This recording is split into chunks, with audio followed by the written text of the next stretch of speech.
ꯁꯖꯤꯕꯨꯒꯤ ꯅꯣꯡꯃ ꯄꯥꯟꯕ ꯁꯖꯤꯕꯨ ꯆꯩꯔꯥꯎꯕ ꯀꯪꯂꯩꯄꯥꯛ ꯑꯁꯤꯗ ꯂꯩꯔꯤꯕ ꯃꯩꯇꯩ ꯑꯩꯈꯣꯏꯒꯤ ꯆꯠꯅꯕꯤꯗꯤ ꯄ꯭ꯔꯤꯊꯤꯕꯤꯒꯤ ꯑꯇꯩ ꯃꯐꯝꯁꯤꯡꯗ ꯂꯩꯔꯤꯕ ꯆꯠꯅꯕꯤꯒ ꯏꯈꯦꯠꯇ ꯈꯦꯠꯅꯩ, ꯏꯃꯥꯟꯗ ꯃꯥꯟꯅꯗꯦ꯫ ꯃꯔꯝ ꯑꯁꯤꯅ ꯑꯩꯈꯣꯏꯅ ꯃꯩꯇꯩ ꯑꯩꯈꯣꯏꯒꯤ ꯆꯠꯅꯕꯤꯗꯗꯤ ꯁꯖꯤꯕꯨꯒꯤ ꯅꯣꯡꯃ ꯄꯥꯟꯕ ꯍꯥꯏꯔꯤꯕꯁꯦ ꯑꯩꯈꯣꯏꯒꯤ ꯏꯪꯂꯤꯁꯀꯤ ꯂꯣꯟꯗ ꯍꯥꯏꯌꯨ ꯍꯥꯏꯔꯕꯗꯤ ꯅ꯭ꯌꯨ ꯏꯌꯔ ꯍꯥꯏꯕꯗꯨꯅꯤ꯫ ꯑꯗꯨꯕꯨ ꯈ꯭ꯋꯥꯏ ꯆꯠꯅꯕꯤ ꯄꯨꯝꯅꯃꯛꯀ ꯃꯩꯇꯩ ꯑꯩꯈꯣꯏꯒ ꯈꯦꯠꯅꯔꯤꯕ ꯍꯥꯏꯕꯕꯨ ꯃꯩꯇꯩ ꯑꯩꯈꯣꯏꯒꯤꯗꯤ ꯁꯖꯤꯕꯨ ꯆꯩꯔꯥꯎꯕ ꯆꯍꯤ ꯍꯧꯕꯒꯤ ꯅꯨꯃꯤꯠ ꯑꯁꯤꯒꯤ ꯅꯣꯡꯃ ꯋꯥꯠꯂꯤꯉꯩꯒꯤ ꯃꯃꯥꯡꯗ ꯁꯤꯡꯁꯠꯄ ꯑꯃꯁꯨꯡ ꯁꯤꯡꯊꯥꯕ ꯍꯥꯏꯗꯨꯅ ꯊꯧꯔꯝ ꯑꯃꯈꯛ ꯄꯥꯡꯊꯣꯛꯏ꯫ ꯍꯥꯏꯔꯤꯕ ꯊꯧꯔꯝ ꯑꯁꯦ ꯀꯌꯥꯃꯨꯛ ꯌꯥꯝꯅ ꯃꯔꯨ ꯑꯣꯏꯕꯒꯦ ꯍꯥꯏꯕꯕꯨ ꯇꯥꯏꯕꯪꯄꯥꯜ ꯑꯁꯤꯗ ꯂꯩꯔꯤꯕ ꯖꯤꯕ ꯄꯥꯟꯕ ꯊꯋꯥꯏ ꯄꯥꯟꯕ ꯄꯨꯝꯅꯃꯛ ꯃꯍꯥꯛꯀꯤ ꯂꯣꯏꯕ ꯅꯨꯃꯤꯠ ꯑꯗꯨꯒ ꯂꯥꯛꯀꯗꯕ ꯅꯨꯃꯤꯠ ꯍꯥꯏꯕꯗꯣ ꯆꯍꯤ ꯑꯁꯤꯒꯤ ꯑꯣꯏꯅ ꯅꯨꯃꯤꯠ ꯑꯁꯤꯗ ꯄꯥꯡꯊꯣꯛꯏ꯫ ꯃꯔꯝ ꯑꯁꯤꯅ ꯍꯥꯏꯔꯤꯕ ꯁꯖꯤꯕꯨ ꯆꯩꯔꯥꯎꯕ ꯅꯨꯃꯤꯠ ꯑꯁꯤꯗ ꯏꯃꯨꯡ ꯃꯅꯨꯡꯗ ꯁꯅꯥꯃꯍꯤ ꯌꯨꯝꯒꯤ ꯂꯥꯏ ꯑꯁꯤꯕꯨ ꯌꯥꯝꯅ ꯃꯔꯨ ꯑꯣꯏꯅ ꯑꯃꯨꯛ ꯍꯛꯅ ꯂꯧꯅꯔꯤꯕꯅꯤ꯫ ꯃꯔꯝꯗꯤ ꯁꯅꯥꯃꯍꯤ ꯍꯥꯏꯔꯤꯕ ꯂꯥꯏ ꯑꯁꯤꯅ ꯑꯩꯈꯣꯏ ꯃꯤꯑꯣꯏꯕꯒꯤ ꯊꯋꯥꯏ ꯍꯛꯆꯥꯡꯕꯨ ꯃꯤꯀꯣꯟꯗꯨꯅ ꯊꯥꯒꯣꯟꯗꯨꯅ ꯊꯝꯕꯤ꯫ ꯁꯅꯥꯃꯍꯤꯅ ꯊꯥꯗꯣꯔꯛꯄ ꯅꯨꯃꯤꯠꯇ ꯇꯥꯏꯕꯪꯄꯥꯟꯒꯤ ꯄꯨꯟꯁꯤ ꯆꯤꯡꯖꯦꯜ ꯂꯣꯏ ꯍꯥꯏꯅ ꯊꯥꯖꯅꯕ ꯃꯔꯝꯅ ꯁꯅꯥꯃꯍꯤꯗꯁꯨ ꯑꯩꯈꯣꯏꯅ ꯍꯩꯀꯠ ꯂꯩꯀꯠ ꯇꯝꯅꯔꯤꯕꯅꯤ꯫ ꯑꯁꯨꯛꯀꯤ ꯃꯇꯤꯛ ꯂꯨꯔꯕ ꯃꯩꯇꯩ ꯑꯩꯈꯣꯏꯒꯤ ꯃꯩꯍꯧꯔꯣꯟ ꯀꯌꯥꯗꯒꯤ ꯍꯧꯗꯨꯅ ꯂꯥꯛꯂꯕ ꯃꯩꯇꯩꯒꯤ ꯆꯩꯔꯥꯎꯕꯒꯤ ꯊꯧꯔꯝ ꯑꯁꯦ ꯅꯣꯡꯃ ꯀꯣꯅꯨꯡꯒꯤ ꯑꯈꯪ ꯑꯍꯩ ꯀꯌꯥꯒ ꯇꯥꯟꯅꯖꯔꯒ ꯑꯀꯨꯞꯄ ꯋꯥꯔꯣꯜꯁꯤꯡ ꯑꯗꯣ ꯃꯤꯌꯥꯝꯗ ꯁꯤꯟꯅꯖꯒꯦ꯫ ꯉꯁꯤꯒꯤ ꯑꯣꯏꯅꯗꯤ ꯃꯐꯝ ꯑꯁꯤꯗ ꯆꯩꯔꯥꯎ ꯆꯤꯡ ꯑꯁꯤꯒꯤ ꯂꯥꯏ ꯄꯨꯔꯤꯕ, ꯂꯥꯏꯒꯤ ꯂꯩꯊꯧ ꯇꯧꯔꯤꯕ ꯃꯌꯥꯝꯁꯤꯡ ꯑꯗꯨꯒ ꯎꯅꯗꯨꯅ ꯋꯥꯔꯤ ꯋꯥꯇꯥꯏ ꯁꯥꯟꯅꯕꯒꯤ ꯁꯛꯇꯝ ꯑꯗꯣ ꯃꯌꯥꯝꯗ ꯎꯠꯆꯒꯦ꯫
ꯁꯤ ꯀꯥꯈꯠꯄꯁꯨ ꯋꯥꯏ꯫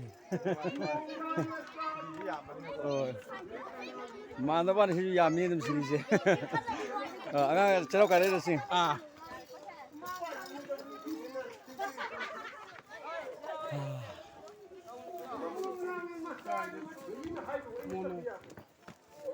ꯌꯨꯝꯗ ꯂꯥꯛꯑꯕꯨ ꯍꯥꯏꯔꯝꯃꯕ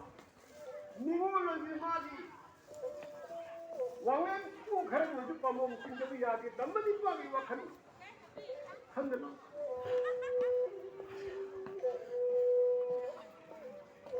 ꯀꯦꯒꯦ ꯅꯣꯡꯉꯥꯜꯂꯦ ꯀꯣꯏꯔꯥꯡ ꯁꯣꯔꯥ ꯇꯩꯔꯛꯂꯕꯗꯣ ꯍꯨꯟꯗꯛꯄꯅꯥꯒꯤ ꯀꯥꯡꯖꯩꯅꯤꯅ ꯀꯅꯥ ꯎꯔꯤ ꯑꯉꯣꯝꯒꯤ ꯇꯥꯔꯤ ꯅꯥꯃꯣꯏꯖꯥꯅꯣ ꯑꯉꯣꯝ ꯉꯥꯛꯇꯅꯤꯀꯣ ꯃꯣꯏꯔꯥꯡꯗ ꯇꯧꯔꯝꯒꯤ ꯂꯤꯂꯥꯁꯤ ꯑꯉꯣꯝ ꯀꯥꯡꯕꯨ ꯉꯥꯛꯇꯅꯤ ꯅꯃꯤꯡ ꯊꯣꯡꯅꯨ ꯑꯩ ꯂꯩ 이게 뭐라고 했고 아무도 큰 정리를 그리더니 하소나 깔루이 그대빠라 이놈의 장이나 짜지는 들이나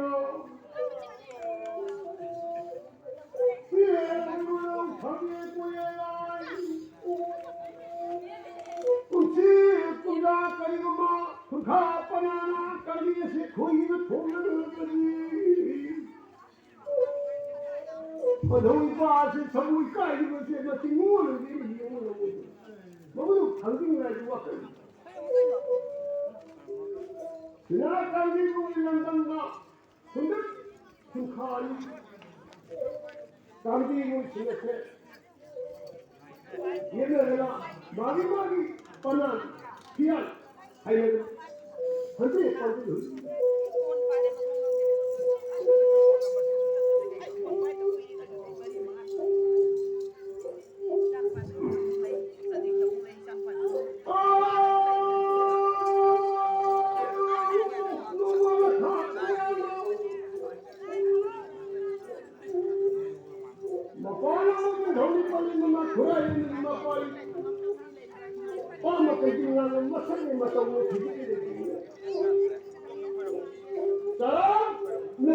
사기 잡아오고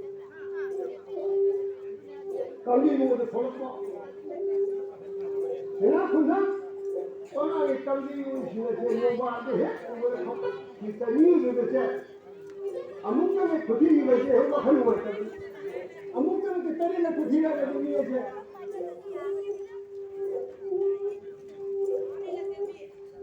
나 학교에 빠진 혼자나 강이 살았고 고등학교 떠나 강의를 국가 떠나 났어요 떠나는 몸은 나는 것도 아니고 몸은 나는 것도 아니고 소리나 아 지금 사람이 이거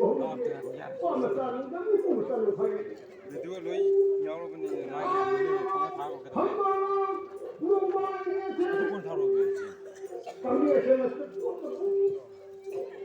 마사지 호망을 그거 거 세컨가 보자. 고등 내고 장은 그 놈이 사람 이해하는 이거를 듣고 듣는 게 제가 이 땄다 누구야 이마땅한 오늘 간만에 빠졌는데 저는 응가 따리 빠진 우도 내는 것은 뭔가 이마땅 아주 간만에 근데 뻔하게 깡비군 그대로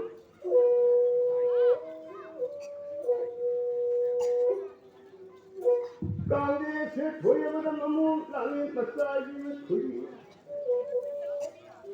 무언을 पालन मतलब और लोग वजह से वो आदमी मतलब विचार है वो है तो पालन मतलब है वो कभी से मतलब बात करना ना कहीं हो गया मतलब नहीं होती मेरे को नील निमान पालन खत्म थोड़ी तक तो पालन मतलब कुछ करना चाहता हूँ निमान मतलब चीज़ क्या समझी अभी वो मुझे निकाल मारे लंबी अभी तो हिदा मना मारे ना बुझी वो वाली वो तंग सा वो तो वो समझे आई वो तस्वीर कर दिया तो पर हो जाना है ये मरो भी कितने गया करी है नीमो लोगी पालन नीमो होता है नीमो हटे भाई तो नीमो नहीं हटे नीमो ना खुद तक पालन मतलब इसे लेने को तम तो भी ऐ मेरा भाई ने कौन हुई है 아주 하이비야 포티 미래도 인기도 강렬히 무신하다지 이게 강렬히 마신줄에 살고 우리 왔더니 오히려 인간이 있네요 이 행동은 강렬히 무신고 저렇게 나왔어야죠 고등어 쌓고는 무신은 하나님의 떠나기 때리 제자야고 한보다 저희 비맹야야고 한보다 하나 와타지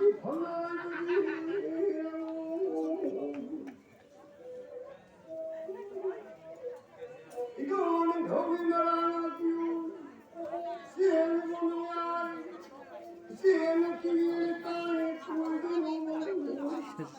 고향에 딸기는 거더라 시에는 고향에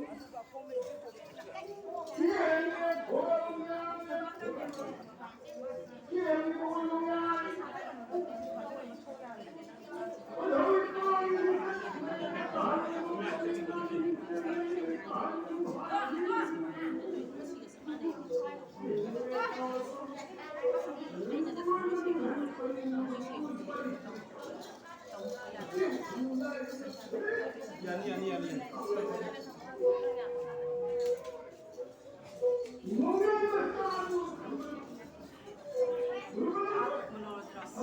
아니.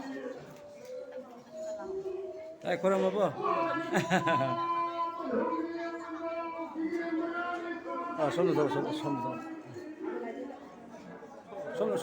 예선 나도 나와. 다 두나 봐. 안강이 는 남비기다. kita jangan gitu, 안강이 남비기. itu 남게 되네. 이마. 시나 이마 레미는 기니 놓고. 송시나 신 앞보 보기. 오케이. 아두기 마이 좀 마품 내 보고. 오케이. 시나 아두가 랭도 랭 비기고. 그 저닝 해봐나 봐. 거기 반반 막하다.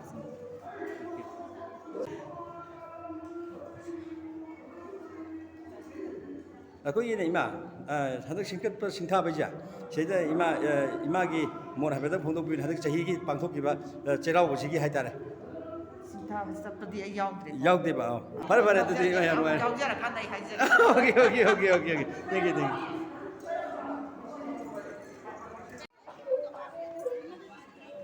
아무 때문에 속은 이야기 가만히 오는 네가 털고 나오니까 되게 양물 맞구나 모자에 먹을 맞구나 와리빠에 강한 게 한국까지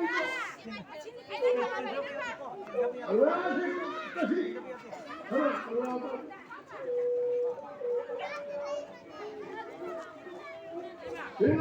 싸우는 돈 뭐라니까 ꯑꯩꯈꯣꯏ ꯑꯣꯖꯥꯒꯤ ꯃꯤꯡꯒ ꯂꯩꯐꯝꯒ ꯑꯗꯨꯒ ꯃꯐꯝꯁꯦ ꯀꯔꯤꯒꯤ ꯇꯧꯔꯤꯕꯅꯣ ꯍꯥꯏꯕꯗꯨꯒ ꯍꯥꯏꯐꯦꯠꯇꯪ ꯑꯝꯇꯪ ꯇꯥꯛꯄꯤꯌꯨ ꯃꯤꯡꯒ ꯂꯩꯐꯝꯒ ꯍꯥꯟꯅ ꯑꯩꯈꯣꯏꯒꯤ ꯑꯩ ꯏꯁꯥꯃꯛ ꯑꯩꯒꯤ ꯃꯤꯡ ꯌꯨꯝꯅꯥꯝ ꯍꯤꯇꯂꯔ ꯅꯦꯇꯥ ꯍꯥꯏꯔꯒꯁꯨ ꯈꯪꯅꯖꯩ ꯑꯩ ꯏꯕꯨꯙꯧ ꯆꯥꯖꯤꯡꯂꯥꯛꯄ ꯄꯣꯔꯩꯔꯣꯝꯕ ꯑꯁꯤꯒꯤ ꯂꯥꯏꯒꯤ ꯑꯃꯠꯇ ꯉꯥꯏꯔꯕ ꯔꯦꯁꯕꯨꯗꯤ ꯆꯥꯖꯤꯡꯂꯥꯛꯄ ꯏꯕꯨꯙꯧ ꯄꯣꯔꯩꯔꯣꯝꯕ ꯊꯧꯒꯜꯂꯨꯞ ꯍꯥꯏꯗꯨꯅ ꯑꯃ ꯂꯩ ꯔꯦꯁꯕꯨꯗꯤ ꯑꯃ ꯍꯥꯏꯔꯤꯕ ꯃꯐꯝꯗꯒꯤ ꯑꯩ ꯁꯦꯀ꯭ꯔꯦꯇꯔꯤ ꯑꯣꯏꯅ ꯊꯧ ꯄꯨꯖꯕꯅꯤ ꯆꯥꯖꯤꯡ ꯑꯋꯥ ꯂꯩꯀꯥꯏꯗꯀꯣ ꯑꯩꯒꯤ ꯏꯁꯥꯒꯤ ꯂꯩꯐꯝꯗꯤ ꯆꯥꯖꯤꯡ ꯃꯅꯨꯡꯗ ꯂꯩꯕ ꯂꯩꯀꯥꯏ 8ꯁꯤꯒꯤ ꯃꯅꯨꯡꯗ ꯆꯥꯖꯤꯡ ꯑꯋꯥꯡ ꯂꯩꯀꯥꯏꯗ ꯂꯩꯖꯕꯅꯤ ꯑꯗꯨꯒ ꯑꯩꯈꯣꯏꯒꯤ ꯀꯩꯅꯣ ꯑꯩꯈꯣꯏ ꯁꯂꯥꯏꯗꯤ ꯀꯔꯤ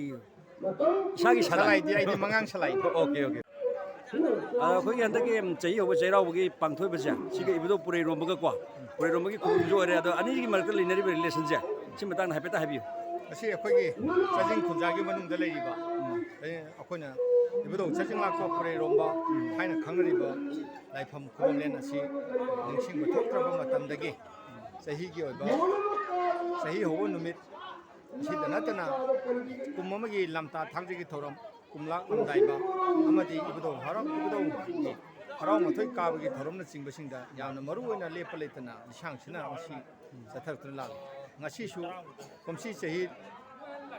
2025 ꯑꯁꯤꯒꯤ ꯁꯖꯤꯕꯨꯒꯤ ꯅꯣꯡꯃ ꯄꯥꯟꯕ ꯆꯩꯔꯥꯎꯕꯒꯤ ꯊꯧꯔꯝ ꯑꯁꯤ ꯆꯍꯤ ꯈꯨꯗꯤꯡꯒꯤ ꯆꯠꯊꯔꯛꯄꯒꯨꯝ ꯉꯁꯤꯁꯨ ꯄꯥꯡꯊꯣꯛꯂꯤ ꯍꯥꯏꯔꯤꯕ ꯏꯕꯨꯙꯧ ꯄꯨꯔꯩꯔꯣꯝꯕ ꯑꯁꯤ ꯑꯩꯈꯣꯏꯒꯤ ꯂꯩꯁꯦꯝꯕꯒ ꯌꯥꯝꯅ ꯃꯔꯤ ꯂꯩꯅꯕ ꯌꯥꯝꯅ ꯅꯛꯅꯕ ꯋꯥꯔꯤ ꯑꯆꯧꯕ ꯌꯥꯝꯅ ꯂꯨꯔꯕ ꯑꯩꯈꯣꯏꯒꯤ ꯎꯃꯪ ꯂꯥꯏꯒꯤ ꯃꯅꯨꯡꯗ ꯑꯃꯅꯤ ꯍꯥꯏꯅ ꯑꯩꯈꯣꯏꯒꯤ ꯑꯈꯪ ꯑꯍꯜ ꯂꯃꯟꯁꯤꯡꯅ ꯇꯥꯛꯄꯤꯔꯝꯃꯤ ꯑꯗꯨꯅ ꯉꯁꯤꯒꯤ ꯏꯕꯨꯙꯧꯒꯤ ꯆꯤꯡꯊꯛꯇ ꯂꯩꯔꯤꯕ ꯈꯨꯕꯝꯂꯦꯟ ꯑꯁꯤ ꯌꯥꯝꯅ ꯃꯔꯨ ꯑꯣꯏꯅ ꯂꯧꯅꯔꯤꯕꯁꯤ ꯉꯁꯤ ꯆꯤꯡꯗ ꯂꯩꯔꯤꯕ ꯑꯩꯈꯣꯏꯒꯤ ꯅꯥꯛꯇ ꯂꯧꯍꯧꯔꯤꯕ ꯏꯕꯨꯙꯧꯒꯤ ꯈꯣꯡꯅꯥꯡ ꯄꯥꯝꯕꯤ ꯑꯁꯤꯕꯨ ꯑꯗꯨ ꯁꯤꯗ ꯂꯩꯔꯤꯕ ꯂꯥꯏꯁꯪ ꯑꯁꯤꯗꯤ ꯍꯥꯟꯅ ꯍꯧꯖꯤꯛ ꯂꯩꯔꯤꯕ ꯑꯃꯁꯤꯅ ꯈꯣꯡꯅꯥꯡ ꯃꯈꯣꯡꯗ ꯂꯩꯔꯤꯕ ꯑꯁꯤꯅ ꯍꯧꯈꯤꯕ 1988ꯗ ꯃꯇꯝꯗꯨꯒꯤ ꯃꯆꯥ ꯑꯃ ꯂꯩꯕ ꯑꯄꯤꯛꯄ ꯑꯃ ꯂꯩꯁꯦ ꯁꯤ ꯑꯄꯤꯛꯄ ꯑꯁꯣꯝꯒꯤꯗꯤ ꯐꯨꯔꯥꯗꯤ ꯂꯅꯥꯏ ꯑꯣꯏꯅ ꯀꯠꯄꯅꯤ ꯑꯗꯨꯗꯤ ꯂꯥꯏꯁꯪ ꯅꯠꯇꯦ ꯁꯤꯒꯤꯁꯤꯅꯦꯕ ꯁꯤꯒꯤ ꯂꯥꯏꯁꯪꯁꯤ ꯑꯣꯀꯦ ꯑꯩꯈꯣꯏꯒꯤ ꯍꯧꯈꯤꯕ ꯁꯤ ꯂꯥꯏꯁꯪꯁꯤꯅꯦꯕꯀꯣ 1998ꯗ ꯆꯥꯖꯤꯡ ꯂꯥꯛꯄ ꯏꯕꯨꯙꯧ ꯄꯨꯔꯩꯔꯣꯝꯕꯒꯤ ꯑꯃꯠꯇ ꯉꯥꯏꯔꯕ ꯔꯦꯖꯤꯁꯇꯔ ꯕꯣꯗꯤ ꯑꯃ ꯂꯩ ꯆꯥꯖꯤꯡ ꯂꯥꯛꯄ ꯄꯨꯔꯩꯔꯣꯝꯕ ꯊꯧꯒꯜꯂꯨꯞ ꯍꯥꯏꯕ ꯑꯗꯨꯗꯨꯅ ꯃꯗꯨ ꯃꯤꯌꯥꯝꯗ ꯈꯨꯠꯁꯤꯟꯅꯕꯤꯈꯤꯕꯅꯤ ꯑꯗꯨꯒꯤ ꯃꯇꯨꯡꯗ ꯑꯩꯈꯣꯏꯒꯤ ꯍꯧꯔꯤꯕ 2022ꯗ ꯑꯅꯧꯕ ꯂꯥꯏꯁꯪꯁꯤ ꯑꯃ ꯁꯥꯕꯅꯤ ꯑꯗꯨꯒ ꯉꯁꯤ ꯑꯩꯈꯣꯏꯅ ꯍꯦꯛ ꯈꯪꯂꯛꯄ ꯃꯇꯝꯗꯒꯤ ꯂꯩꯔꯝꯂꯤꯕꯁꯤ ꯑꯩꯈꯣꯏꯒꯤ ꯈꯨꯕꯝ ꯑꯁꯤꯗꯤ ꯑꯩꯈꯣꯏꯅ ꯃꯤꯌꯥꯝꯅ ꯊꯥꯖꯅꯗꯨꯅ ꯉꯁꯤꯐꯥꯎꯗ ꯂꯩꯅꯔꯤꯕꯁꯤꯗꯤ ꯃꯁꯤꯒꯤ ꯃꯊꯛꯇ ꯍꯧꯔꯤꯕ ꯑꯩꯈꯣꯏꯒꯤ ꯈꯣꯡꯅꯥꯡ ꯄꯥꯝꯕꯤꯁꯤ ꯈꯣꯡꯅꯥꯡ ꯄꯥꯝꯕꯤ ꯁꯤꯁꯤꯡꯒꯤ ꯁꯤꯒꯤ ꯈꯣꯡꯅꯥꯡꯁꯤꯕꯨꯅꯤ ꯃꯤꯌꯥꯝꯅ ꯉꯁꯤꯐꯥꯎꯕꯗ ꯃꯍꯥꯛꯀꯤ ꯁꯥꯗꯨꯡ ꯃꯍꯥꯛꯀꯤ ꯃꯐꯝꯅꯤ ꯍꯥꯏꯅ ꯂꯧꯅꯔꯒ ꯂꯥꯏꯒꯤ ꯂꯥꯏꯁꯪꯁꯤꯡ ꯁꯥꯗ꯭ꯔꯤꯉꯩꯗ ꯃꯐꯝꯁꯤꯗ ꯏꯔꯥꯠ ꯊꯧꯔꯝꯕ ꯂꯣꯏꯅ ꯈꯨꯗꯤꯡꯃꯛ ꯄꯥꯡꯊꯣꯛꯑꯝꯃꯤ ꯑꯗꯨꯅ ꯑꯁꯤꯒꯨꯝꯂꯕ ꯂꯨꯔꯕ ꯈꯣꯡꯅꯥꯡ ꯃꯐꯝ ꯑꯁꯦ ꯑꯩꯈꯣꯏ ꯃꯇꯝ ꯆꯨꯞꯄꯗ ꯑꯩꯈꯣꯏꯒꯤ ꯃꯥꯒꯤ ꯈꯨꯕꯝꯂꯦꯟ ꯑꯃ ꯑꯣꯏꯅ ꯉꯁꯤꯐꯥꯎꯕ ꯉꯥꯛ ꯁꯦꯟꯗꯨꯅ ꯃꯆꯥ ꯃꯅꯥꯏ ꯀꯌꯥꯅ ꯃꯥꯒꯤ ꯊꯧꯒꯜ ꯇꯧꯗꯨꯅ ꯂꯥꯛꯏ ꯉꯁꯤꯁꯨ ꯀꯨꯝꯁꯤ ꯆꯍꯤꯒꯤ ꯑꯣꯏꯕ ꯁꯖꯤꯕꯨ ꯆꯩꯔꯥꯎꯕꯒꯤ ꯇꯣꯉꯥꯟ ꯇꯣꯉꯥꯟꯕ ꯈꯨꯟꯖꯥꯒꯤ ꯃꯤꯑꯣꯏꯁꯤꯡ ꯑꯃꯗꯤ ꯑꯇꯣꯞ ꯑꯇꯣꯞꯄ ꯃꯐꯝ ꯀꯌꯥꯗꯒꯤ ꯃꯅꯤꯄꯨꯔꯒꯤ ꯃꯐꯝ ꯀꯌꯥꯗꯒꯤ ꯂꯥꯛꯇꯨꯅ ꯏꯕꯦꯟꯗꯧꯒꯤ ꯃꯇꯤꯛ ꯃꯒꯨꯟꯕꯨ ꯈꯪꯖꯕꯁꯤꯡꯅ ꯃꯉꯣꯟꯗꯒꯤ ꯃꯇꯨꯡ ꯇꯥꯔꯛꯄ ꯆꯍꯤꯁꯤꯡꯗ ꯑꯋꯥ ꯆꯩꯊꯦꯡ ꯄꯤꯗꯅꯕ ꯑꯐꯕ ꯅꯨꯡꯉꯥꯏꯕ ꯌꯥꯏꯐꯕ ꯄꯤꯕꯤꯅꯕ ꯃꯍꯥꯛꯀꯤ ꯃꯐꯝꯗ ꯆꯝꯅ ꯃꯍꯥꯛꯄꯨ ꯊꯧꯅꯤꯖꯕ ꯂꯥꯛꯄꯤꯔꯤꯕ ꯇꯣꯉꯥꯟ ꯇꯣꯉꯥꯟꯕ ꯃꯐꯝꯗꯒꯤ ꯂꯥꯛꯄꯤꯔꯤꯁꯤꯅꯤ ꯑꯁꯤꯒꯤ ꯊꯧꯔꯝ ꯑꯁꯤ ꯑꯩꯈꯣꯏꯅ ꯑꯍꯟꯁꯤꯡꯅ ꯇꯥꯛꯄꯤꯕꯗꯗꯤ ꯑꯩꯈꯣꯏꯒꯤ ꯏꯕꯨꯙꯧꯁꯦ ꯌꯥꯝꯅ ꯂꯨꯕ ꯎꯃꯪ ꯂꯥꯏꯁꯤꯡꯒꯤ ꯃꯅꯨꯡꯗ ꯑꯩꯈꯣꯏ ꯄꯨꯟꯁꯦꯝ ꯍꯨꯟꯗꯣꯛꯄ ꯃꯔꯤ ꯂꯩꯅꯕ ꯌꯥꯝꯅ ꯃꯔꯨꯑꯣꯏꯕ ꯂꯥꯏꯐꯝ ꯑꯃꯅꯤ ꯍꯥꯏꯅ ꯑꯩꯈꯣꯏꯗꯗꯤ ꯇꯥꯛꯄꯤ ꯑꯍꯟꯁꯤꯡꯅ 내가 가자 혼자 걸겠습니다. 마타오이 붕어 끼기 사다까이면 돈에 라노이 딴다 라노이 딴다 란진 뿌레 란미 먹고 해봐 나네네 숨마래가 눈에 몇사도 건너세 꿀지 군자세 마시고 먹으러 방빙 라이 하나 hay nhau kìa cái này à quên năm đó cái này mà cái năm gì hông này nó mà thấy sao chưa xong rồi mà mà khác cũng đây mà